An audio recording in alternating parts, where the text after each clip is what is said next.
Are good intentions worth anything in public policy? Let's explore.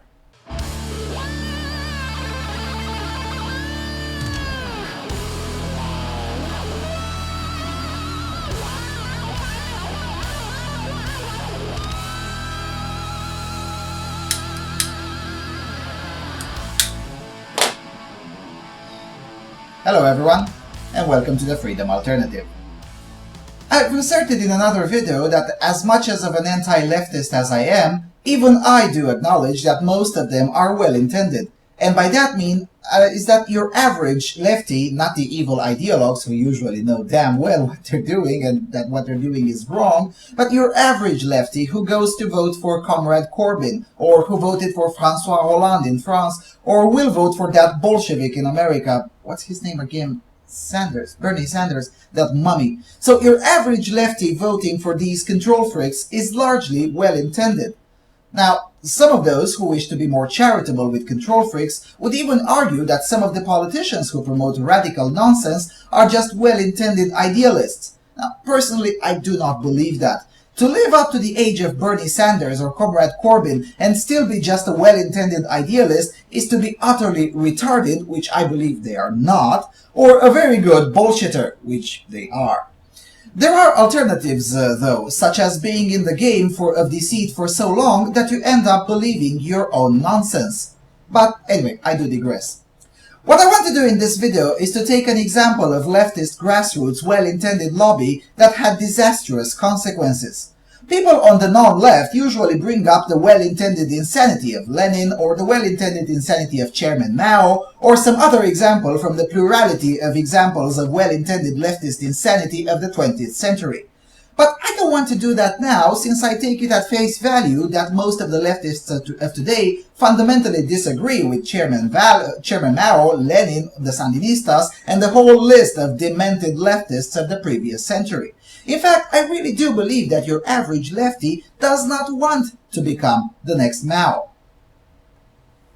So taking it as a given that most leftists are well-intended, does that make them not morally responsible for the havoc that their policies wreak whenever they're enacted? Well, no, not really. At best, it makes them slightly less morally responsible. Let me put it this way. The Roman legal tradition gave us the notion called homicide per infortunium, which in French law is homicide involontaire, in Romanian law is omor din culpa, and in the English law it was brought through Scottish influence and it's now called culpable homicide, although this term is now deprecated and terms like involuntary manslaughter and negligent homicide are now preferred. Now, what is culpable homicide? It's when you kill someone even though you had the best intentions in mind and you had no intention whatsoever in killing that person. Over 2,000 years of European culture and tradition do acknowledge that intentions aren't worth nearly as much as the results. This is particularly true for capital offenses or serious offenses. At best, having the best intentions in mind can be a slightly mitigating factor.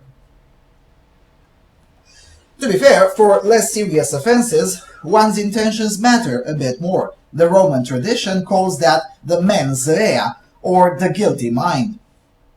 The reason I'm giving these examples is to show that what I'm about to say is not really a novel concept.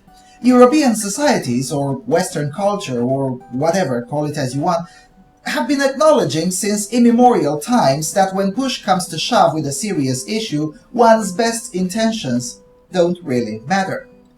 The fact that this concept still exists today in an almost entirely unaltered form tells us that the concept is both sound and has passed the test of time.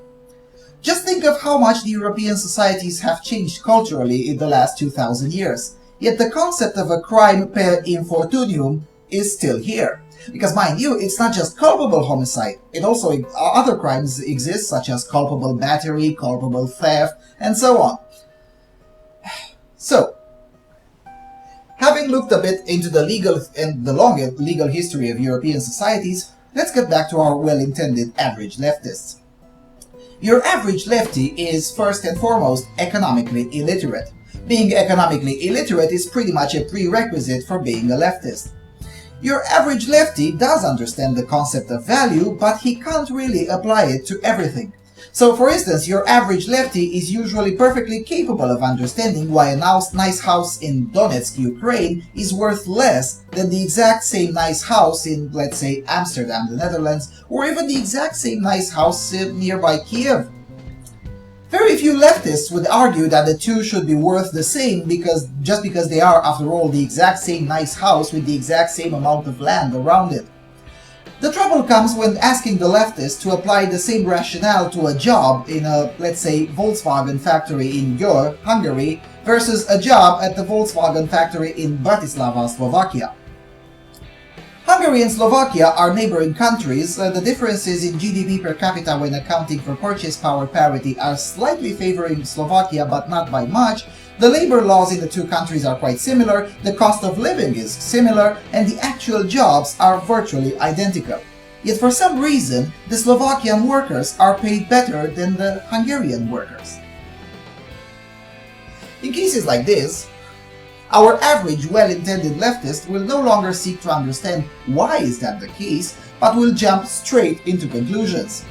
Since he's both well-intended and a leftist, he will seek to convince the union to start a strike to force the evil Germans to pay them the same as they paid the Slovaks. Since the strike is largely unsuccessful, the union convinces other unions to petition the government. Since the government is pretty much compelled to kowtow to the unions, the government eventually passes a law to force Volkswagen to pay its workers the same as it does the Slovaks. Now, since writing a law titled "Pay the Hungarians as much as the Slovaks Act" can't actually be written and passed in a European country, the lawmakers try to phrase it in such a manner that it's still compatible with common sense, but still achieve what the union has demanded. And so, say hello to the Foreign Investment Act, which, although it doesn't state that in clear language, is meant to curb the influence of German businesses in the Hungarian economy, and it's all cloaked in a veneer of concern for national security, a move done in order to appease the other socialists, the National Socialists, of which Hungary has no short supply of either. Now, let's examine the consequences. Since the law targets all German investments, in practice it becomes handy to apply it to German broadcasters such as RTL, who just happen to be inconvenient to the government anyway. Once it's applied, very few people protest, since RTL tends to be critical of well-intended leftists. Volkswagen, in the meantime, does increase the gross pay of its workers, but also includes a stricter performance-based assessment which leads to slow layoffs over time. So let's recap. We have a well-intended leftist who saw an injustice and demanded it be repaired by the force of the state.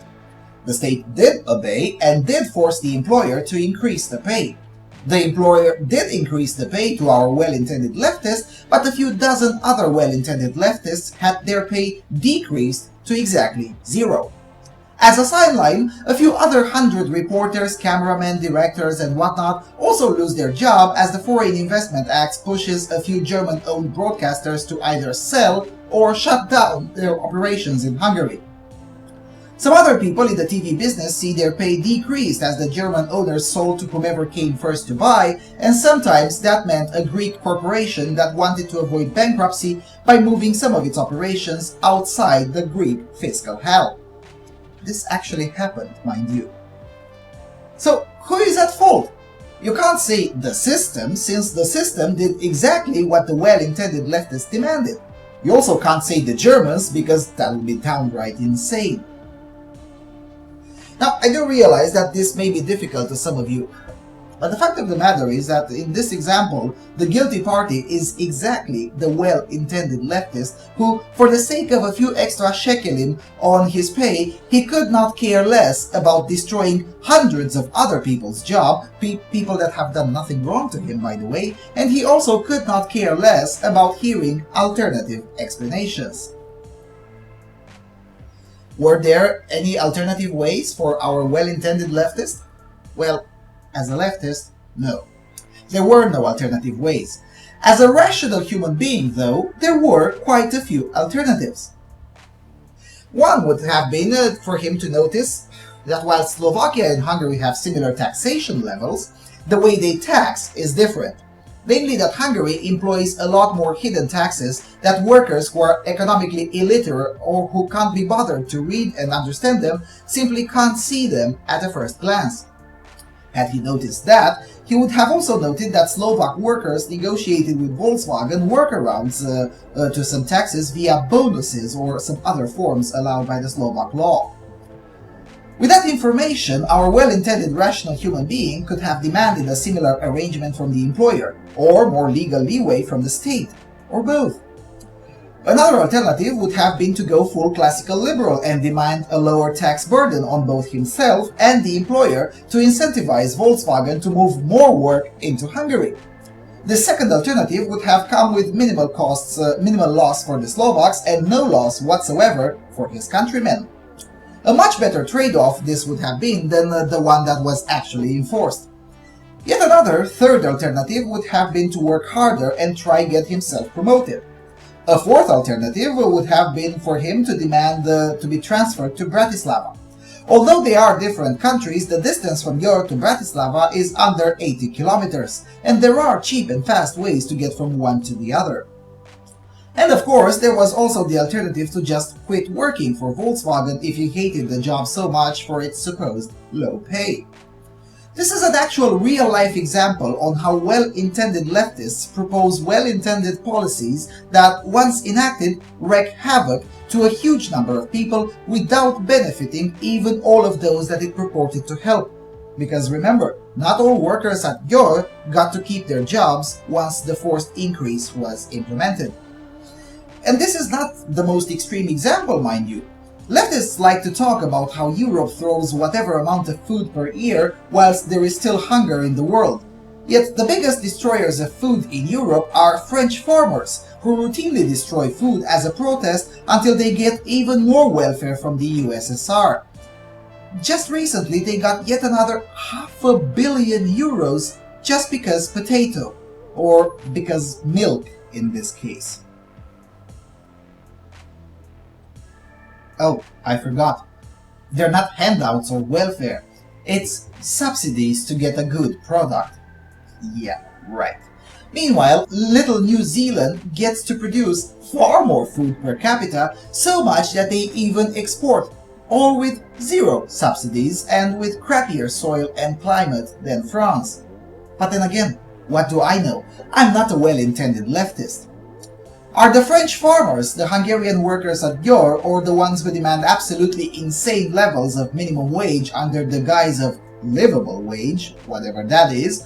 Are all these people morally culpable for the havoc that their well-intended insanity wreaks upon everyone else? Well, yes, they are. And it's probably time for more people to start saying so.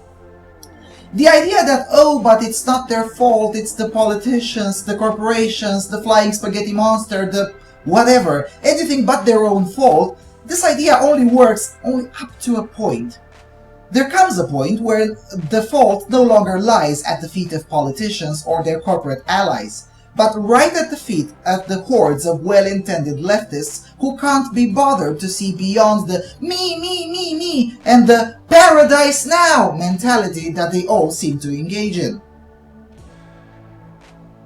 It's also utterly ironic that the leftists sneer at the rest of the planet and call us selfish for wanting to keep more of our own hard-earned cash, yet the most selfish entitled pricks that exist out there are exactly on the left, demanding that the whole planet be completely reassessed so that they, the precious little snowflakes, be uplifted at the expense of everyone else.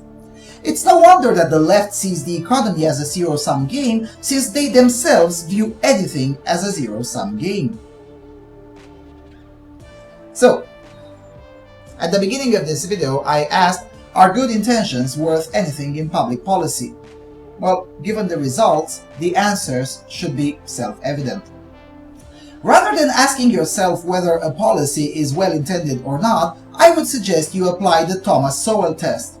Thomas Sowell, by far one of the finest economists that we have the privilege of being contemporary with, said that in order for a policy to be considered, it first needs to answer satisfactorily at the following three questions. 1. Compared to what? So, for instance, one says that it would be better if France raises its minimum wage to 1,500 euros per month. Now it's 1,457. Now, that sounds good. Compared to the present, it's a great idea. So, this idea passes the first question of the Sowell test. But then comes the second question. At what cost? And here's where it fails, because the cost of such a measure is huge, but even if you would somehow argue that the cost is worth it, here comes the third and the ultimate question of the Sowell test. What hard evidence do you have? And in here, this policy fails miserably, since all of these policies have wreaked havoc on the French economy in the past, to such an extent that even socialist ideologues in France are begging Hollande to stop passing more regulations on the economy. In other words, the hard evidence of the benefit of such a policy is, well, non-existent. One last example of how irrelevant is whether a policy is well-intended or not, just think also at the minimum wage. In many countries of Europe, it was introduced as a way to allegedly help the poor. Now, it did not help the poor at all. In fact, it hurt them more and made them more dependent on the state handouts and thus kick-started a cycle of poverty. But in other countries, such as the United States of America or South Africa, the minimum wage was not introduced as a well-intended policy, but rather as a policy designed to do harm. The Davis-Bacon Act of 1931 was passed in the United States requiring minimum wage in the construction industry. This particular bill was in response to complaints that construction companies with non-union black construction workers were able to underbid construction companies with unionized white workers, whose unions would not admit blacks. In the Congress, the progressives argued quite conclusively that they want this law because they wanted the competition from the Negroes to be, well, outlawed.